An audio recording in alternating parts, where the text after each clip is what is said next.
नमस्कार साथियों, Awanish sir official @ channel में आपका स्वागत करता हूं।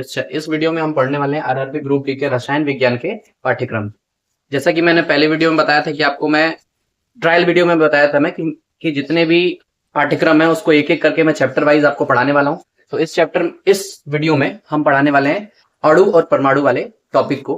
उसके अंदर सबसे पहले हम जानेंगे कि जो केमिस्ट्री है, जो रसायन विज्ञान है, उसका क्या इतिहास रहा है। बेसिकली वो चीजें कहाँ से आई हैं, रसायन की चीजों का उत्पत्ति कहाँ से हुई है, उसको हम देखते हैं। उसका यहाँ पहला लिखा हुआ है कुछ चीजें कि रसायन विज्ञान के अंदर हम पढ़ते क्या क्या है।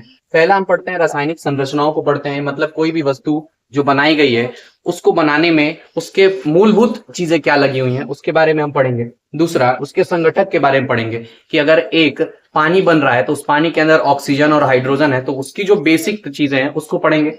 तीसरा, गुण धर्मों को पढ़ेंगे, यानी उसकी क्या प्रॉपर्टीज हैं, उसको हम कहाँ कहाँ यूज करते हैं, ये सारी चीजें देखते हैं इस सब्जेक्ट के अंदर। दूसरा, अगर हम बात करें रसायन विज्ञान के फादर को, यानी मॉडर्न केमिस्ट्री के फादर को, तो उनका नाम है एंटोनी लेवोसियर, और इन्होंने 18वीं शताब्दी में इन सारी चीजों की खोज की, साथ साथ अपने और भी सारे लॉज और नियम कानूनों को दिया। अगला, केमिस्ट्री जो सब्जेक्ट है उसको हम बेसिकली 3 पार्ट्स में डिवाइड करते हैं। पहला जो हमारा पार्ट है वो है ऑर्गेनिक केमिस्ट्री, जिसको हम कार्बोनिक रसायन विज्ञान बोलते हैं, जिसके अंदर हम कार्बन और हाइड्रोजन से रिलेटेड चीजों को पढ़ते हैं। दूसरा, फिजिकल केमिस्ट्री है, जिसको यानी भौतिक रासायनिक विज्ञान बोलते हैं। इसके अंदर हम जो वो कार्बोनिक और जो अकार्बोनिक या और दूसरे जो एलिमेंट्स हैं उनकी भौतिक और रासायनिक प्रक्रियाओं को पढ़ते हैं। और तीसरा है इनऑर्गेनिक केमिस्ट्री, जिसके अंदर विदाउट कार्बोनिक वाले जो भी टॉपिक्स हैं उसको हम कवर करते हैं। मीन्स हाइड्रोकार्बन से रिलेटेड जो भी इंस्ट्रूमेंट या जो भी तुम्हारे कंपाउंड्स बन रहे हैं उसके अलावा जितने और कंपाउंड्स हैं उसको हम इसके अंदर रीड करते हैं।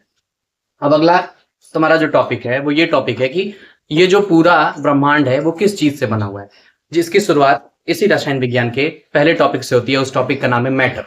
मैटर को हम हिंदी में बोलते हैं पदार्थ। वो पदार्थ की परिभाषा अगर हम देखें तो पदार्थ की परिभाषा ये होती है कि ऐसी वस्तु जिसका कुछ भार होता हो और जो कुछ जगह घेरती हो। को इंग्लिश में देखें अगर तो anything with occupy space and has some mass is called matter. यानी पूरे ब्रह्मांड में जो भी वस्तुएं प्रेजेंट हैं जिनका कुछ भार है और जिनके कुछ जो वो कुछ जगह घेरते हैं, वैसे वस्तुओं को हम पदार्थ कहते हैं। अब उन्हीं वस्तुओं को कुछ भागों में वर्गीकृत किया जाता है 2 आधार पे। पहला है भौतिक और दूसरा रासायनिक। तो भौतिक आधार पर अगर हम पदार्थ को देखें तो उसको हम 3 भागों में बांटते हैं। पहला है तुम्हारा ठोस, दूसरा द्रव और तीसरा गैस। तब तक आप ये सारी चीजें लिख लीजिए। जैसा कि अभी पदार्थ हम पढ़ चुके हैं कि पदार्थ वैसी वस्तुएं होती हैं पूरे ब्रह्मांड में जो कि जिसका भार जो वो फिक्स हो और जिसका जो कुछ जगह घेरता हो, वैसी चीजों को हम क्या बोलते हैं, पदार्थ बोलते हैं। अब पदार्थ के 2 भाग होते हैं बांटने के, पहला भौतिक और दूसरा रासायनिक। तो भौतिक प्रक्रियाओं के हिसाब से, वर्गीकरण के हिसाब से हम पढ़ने वाले हैं सॉलिड यानी ठोस, द्रव और गैस को, यानी सॉलिड, लिक्विड और गैस को। उसमें हम सबसे पहले देखेंगे सॉलिड क्या होता है, यानी ठोस पदार्थ क्या होता है, जो कि पदार्थ का ये स्वरूप है। तो ठोस पदार्थ उसे कहते हैं जिसका आयतन और जिसका आकार दोनों निश्चित होता है। वैसे टाइप के पदार्थ को हम क्या बोलते हैं, ठोस बोलते हैं।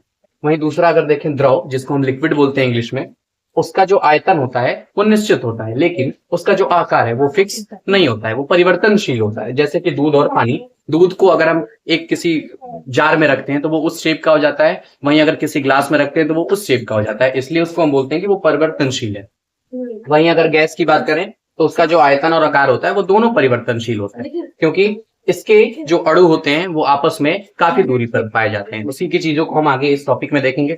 अब आगे देखते हैं कि कुछ सामान्य गुण होते हैं तीनों स्वरूपों में, सॉलिड, लिक्विड और गैस में, जिसमें पहला पढ़ने वाले हम गतिज ऊर्जा। गतिज ऊर्जा क्या बोलता है, इसको हम इंग्लिश में बोलते हैं काइनेटिक एनर्जी। इसके बेसिस पे हम अगर देखें गैस, सॉलिड और लिक्विड को, तो इनकी जो प्रॉपर्टीज हैं सबसे ज्यादा किसमें होती है, सबसे कम किसमें होती है, गैस में होती है। उसके बाद लिक्विड में होती है और उसके बाद सॉलिड में होती है। यहाँ लिखा हुआ है बढ़ते से घटते क्रम में, यानी पहले ज्यादा उसके बाद फिर कम। उसके बाद घनत्व अगर देखें, जिसको डेंसिटी बोलते हैं, उसके आधार पर देखें तो पहले ठोस, फिर द्रव और फिर गैस।